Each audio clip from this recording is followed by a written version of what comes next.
ചോദിക്കാനും പറയാനും ആരും ഇല്ലെന്ന് വിചാരിച്ചോ? പരിമള, എന്തോ നീ ചറവറക്കറി കഥ പറയടാ.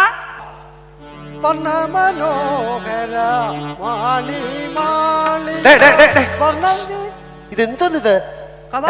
കഥാപ്രസംഗം. ഉടക്കാനാണ് ഭാവമെങ്കിൽ ഒരു ഉത്തരം വരുന്ന ഞാനായിരിക്കില്ല. പിന്നെ ആരായിരിക്കും? ഈ നിൽക്കുന്നവരായിരിക്കും. ഇവരാരാണ്? എന്റെ ശേഷവന്മാര് ഗുണ്ടാ ഫാമിലിയാണ്.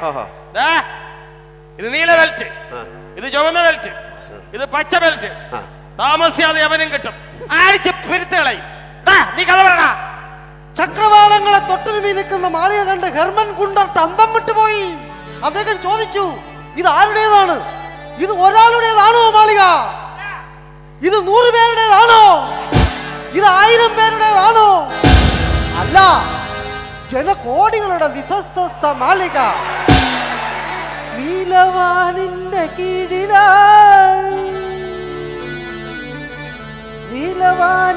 കീഴിലായി തലപൊക്കി നിൽക്കുന്നു മാളിക. ജാലകം തുറന്നിടുമീ ജനകോടികൾ തീർത്ത മാളിക. നീലവാനിന്റെ